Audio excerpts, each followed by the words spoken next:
नमस्ते स्टूडेंट, मैं Rita Jain government GSG PG college Balod में गेस्ट लेक्चरर हूँ। और आज का जो मेरा लेक्चर है वो एमकॉम 4 सेमेस्टर वालों के लिए है, जिसमें मेरा सब्जेक्ट है इंटरनेशनल मार्केटिंग। मैं वाणिज्य डिपार्टमेंट से हूँ और आज अपन देखेंगे यूनिट 5 का।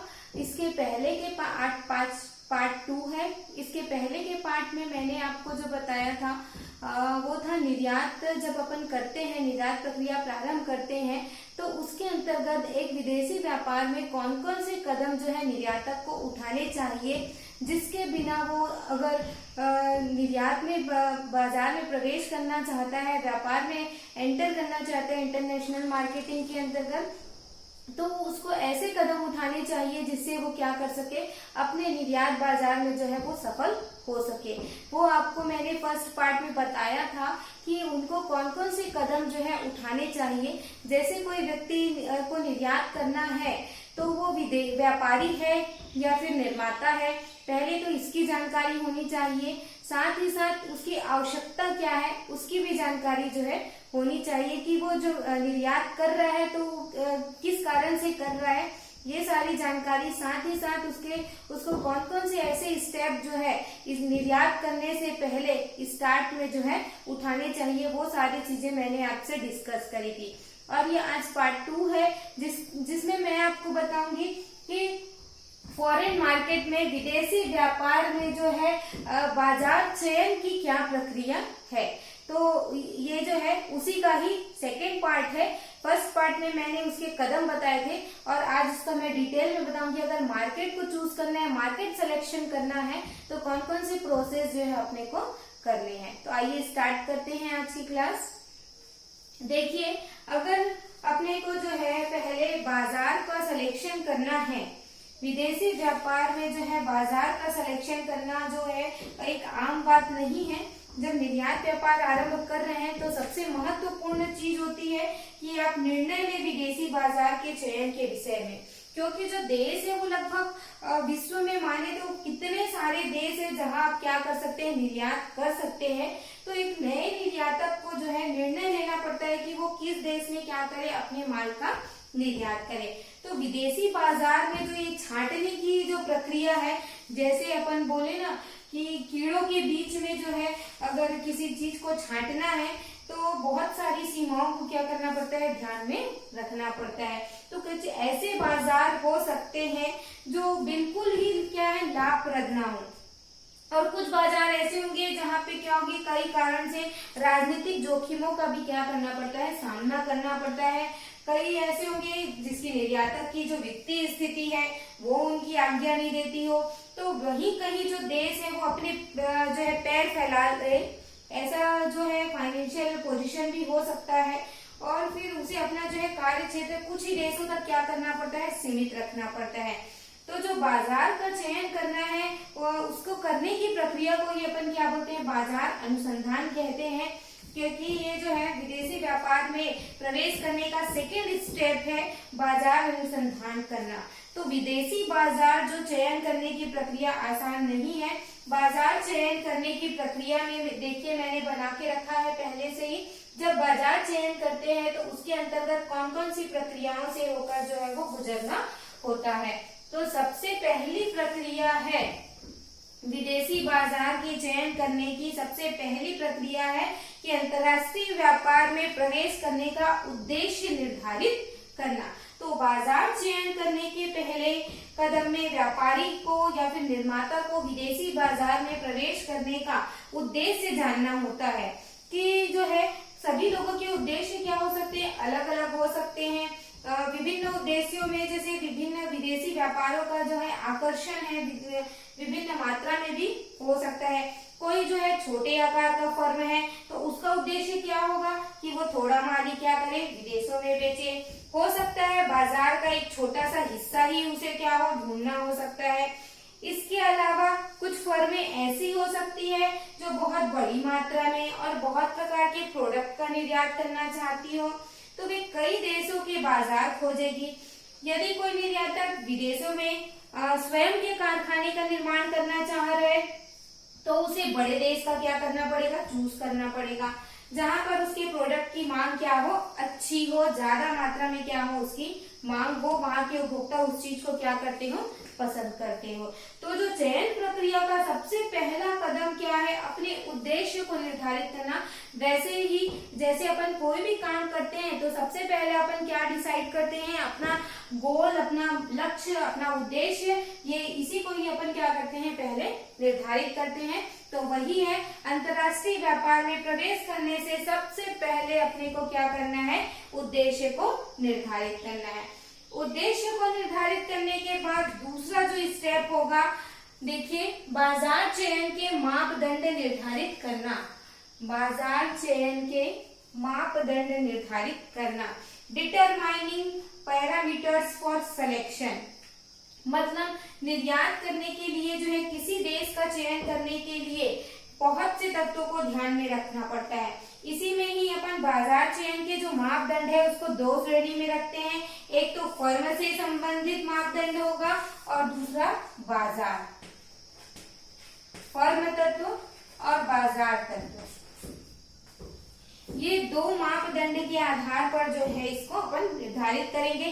जैसे फर्म से रिलेटेड फैक्टर्स हैं, मतलब बाजार से संबंधित तत्व में जैसे कि निर्यात की मात्रा कितनी होगी, मूल्य क्या होगा और कितने प्रकार के प्रोडक्ट है उसके निर्यात किए जाए, और विदेशों में जो प्रोडक्शन कार्य है वो किया जाए, या फर्म की फाइनेंशियल पोजीशन कैसी है, उसकी टेक्नोलॉजी कैसी है, उनकी क्षमता कैसी है, मैनेजरियल कैपेसिटी कितनी है, ये सारी चीजों का क्या करना पड़ेगा, मापदंड जो है डिटरमाइनिंग अपने को करना पड़ेगा।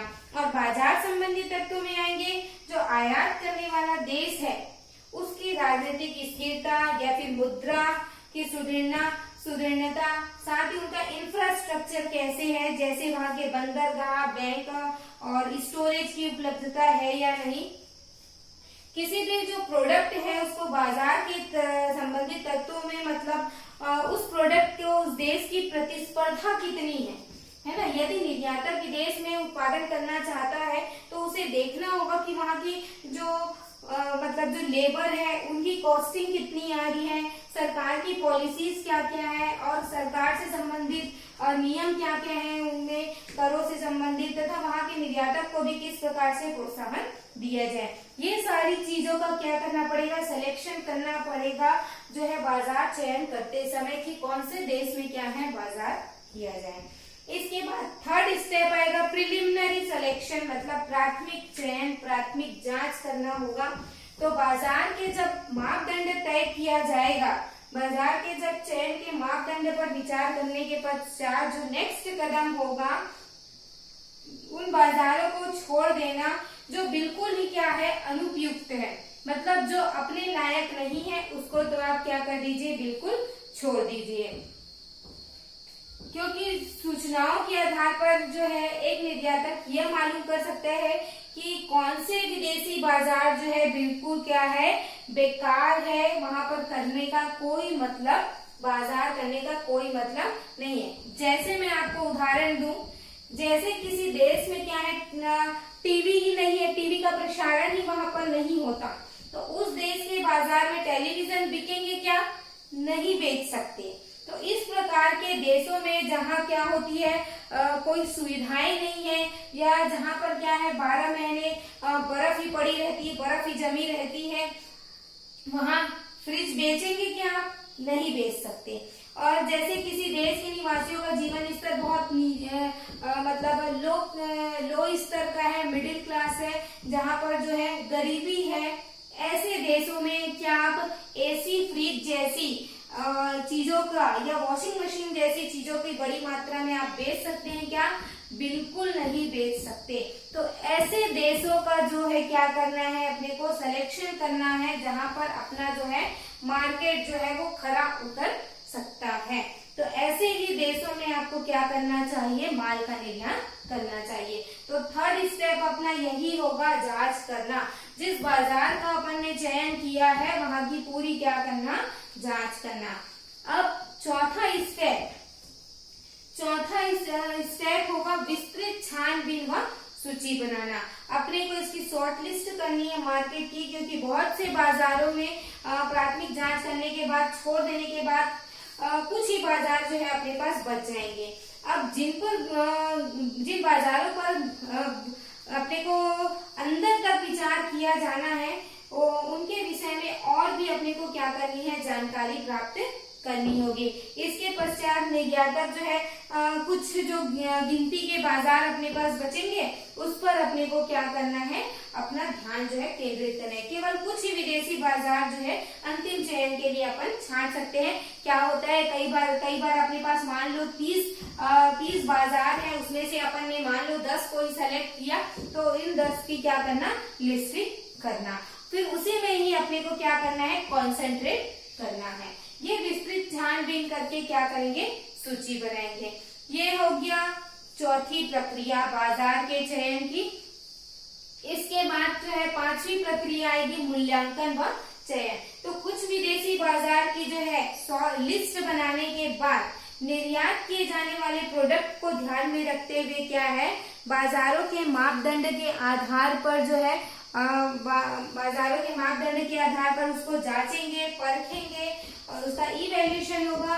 और जो बाजार है वहां पर उनकी जो है अट्रैक्शन के आधार पर उसका क्या किया जाएगा, मूल्यांकन किया जाएगा। फिर उनमें से 1 या 2 बाजार जो सर्वाधिक उपयुक्त है उसका क्या किया जाएगा, चयन किया जाएगा। जैसे कि मैंने बताया कि मान लो आपके पास 30 जो है मान लो बाजार है, उसमें से आपने छांट के 10 बाजार का क्या किया है, सिलेक्शन किया है। फिर 10 बाजार का क्या किया जाएगा, इवैल्यूएशन किया जाएगा, मूल्यांकन किया जाएगा। फिर उसमें से जो है कुछ बाजारों का ही अपन क्या करेंगे, जो चयन करेंगे, जहां पर अपना मार्केट जो है, अपना प्रोडक्ट का बाजार जो है वो अधिक से अधिक फैल सके। ये तो अपन ने जो चयन किया वो बाजार अनुसंधान किया। बाजार अनुसंधान के साथ साथ जो है बाजार की प्रक्रिया को चयन करने के साथ साथ अपने प्रोडक्ट का भी जो है उसका भी सिलेक्शन करना बहुत जरूरी है। इसको मैंने पहले के जो लेक्चर में आपको बता दिया है कि प्रोडक्ट का सिलेक्शन कैसे करना है। जैसे निर्यातक को अगर निर्यात की जानी है वस्तु तो बहुत सावधानी बरतनी पड़ती है, क्योंकि हो सकता है कि एक प्रोडक्ट जो आपके घरेलू बाजार में कामयाब हो लेकिन विदेशी बाजार में क्या हो जाए, वो असफल हो जाए। तो इसके कारण हो सकते हैं कि विदेशी ग्राहकों की जो रीति रिवाज है, रुचि है, वो उसके अनुसार आपका प्रोडक्ट नहीं है। इसके साथ ही साथ प्रोडक्ट का चयन करने के साथ साथ प्राइस डिटर्मिनेशन करना, ये भी एक नाजुक मामला होता है, क्योंकि बहुत से ग्राहक जो है मूल्य की परवाह नहीं करते, परंतु कुछ जो ग्राहक ऐसे होते हैं जो कम मूल्य चुकाना चाहेंगे, और कुछ लोग क्या करते हैं, अच्छी क्वालिटी का माल उनको चाहिए होता है, और कुछ क्या होते हैं, चाहे क्वालिटी कैसे भी हो वो माल को क्या करते हैं, खरीद लेते हैं। तो विकासशील देशों में जहाँ ग्राहकों की क्रय शक्ति कम है और सस्ता माल चाहते हैं, और कुछ जो धनाढ्य देश है वहाँ के ग्राहकों के जो मतलब अच्छी क्वालिटी का माल खरीदते हैं, तो ऐसे बाजार में जो है कदम रखते हैं तो अपने मूल्य को कम ही क्या करना पड़ता है, उनको रखना पड़ता है। लागत तो पूरी वसूल हो पाए और साथ ही साथ उसकी जो परिवर्तनशील लागत है, स्थायी लागत है, ये सारी लागत वसूल हो जाए, उस हिसाब से मूल्य का निर्धारण किया जाता है। अब जब अपन जो है फॉरेन ट्रेड में जब एडमिशन ले रहे हैं, जब वहां पर प्रवेश कर रहे हैं, तो उसके साथ साथ निर्यात करने की रणनीति क्या होगी, उसको देखते हैं। निर्यात रणनीति,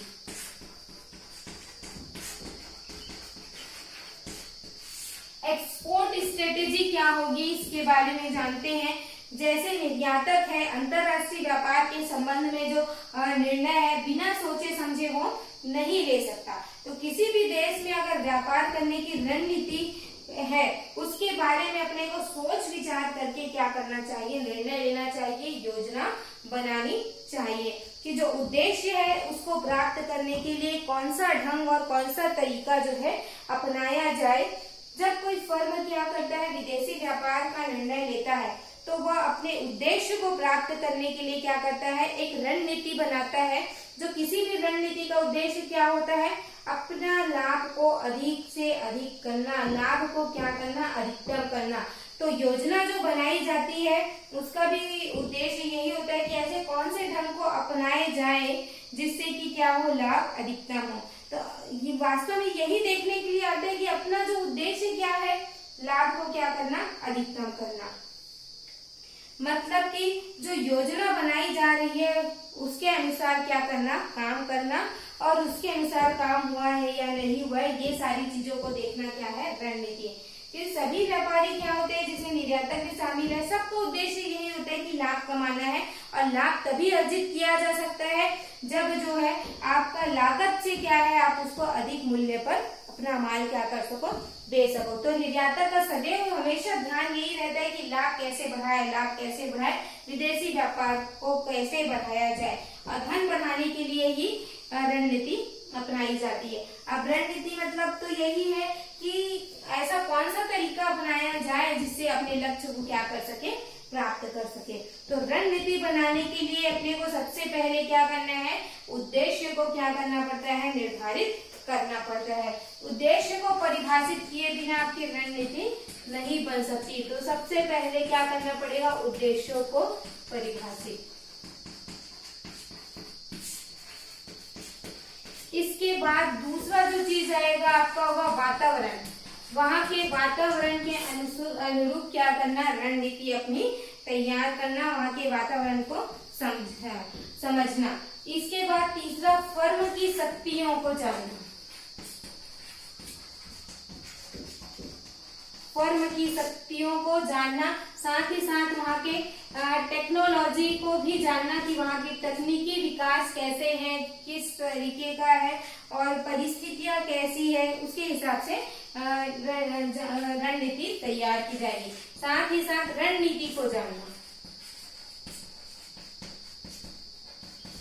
ये है एक निर्यात रणनीति जिसके अंतर्गत जो है रणनीति को लागू करना।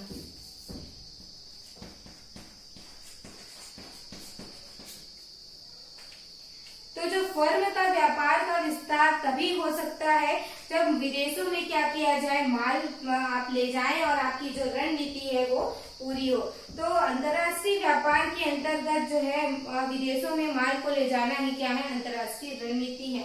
और भी निर्यात की रणनीतियां हैं जिसमें क्या है, मूल्य से संबंधित और कम मूल्य, अधिक मूल्य और बहुराष्ट्रीय नीति है जिसके अंतर्गत क्या किया जाता है, अपने जो है मूल्य का निर्धारण किया जाता है। इस प्रकार से जो रणनीति तैयार की जाती है वही क्या है, निर्यात रणनीति। सो स्टूडेंट, आज की क्लास जो थी वो पार्ट 2 था, जिसमें मैंने आपको जो है निर्यात करते समय जब निर्यात का जो व्यापार आरंभ करते हैं तब उस टाइम अपने को कौन कौन से कदम उठाने चाहिए और बाजार के संबंध में बाजार का चयन करते समय कौन कौन सी प्रक्रिया जो है करनी चाहिए जिससे आपका जो प्रोडक्ट है वो एक निर्यात व्यापार में जो है आपका सफल हो सके, अंतर्राष्ट्रीय व्यापार में जो है आपका प्रोडक्ट एक खरा उतरे, वो उसका प्रोसेस मैंने आपको आज बताया है। ये अपना यूनिट 5 है, ध्यान रखेंगे। आपको यूनिट 5 में जो है पढ़ना है वो मैं आपको लाइन से बताते जाऊंगी। इसके पहले के लेक्चर में मैंने आपको भारत में जो है निर्यात की प्रवृत्तियां क्या है, विदेशी व्यापार की प्रवृत्तियों के बारे में बताया था। इसके पहले के लेक्चर में मैंने आपको आयात निर्यात नीति क्या होती है वो बताया था, और इसके पहले के लेक्चर में विदेशी व्यापार को आरंभ करते समय किन किन बातों को ध्यान में रखना चाहिए वो बताया था, और उसी का ही ये सेकंड पार्ट था जिसके बचे हुए पॉइंट्स को मैंने आपको समझाया है। सो नेक्स्ट क्लास में अपन जो है यूनिट 5 का ही कंटिन्यू रखेंगे, जिसमें मैं आपको बताऊंगी कि निर्यात वित्त क्या होता है। अगर अपने को विदेशी व्यापार में अपना निर्यात करना है माल, तो उसके लिए जो है फाइनेंशियल पोजीशन आपकी कहाँ से आपको जो है वित्तीय संसाधन प्राप्त होंगे वो मैं आपको नेक्स्ट क्लास में बताऊंगी। आई होप आपको मेरा लेक्चर समझ आया होगा। कोई भी दिक्कत जाता है तो मुझे कमेंट करें, मैं जो है अपनी पूरी कोशिश करूंगी कि आपके सारी दिक्कतों का जो है मैं सॉल्यूशन कर सकूं। Thank you.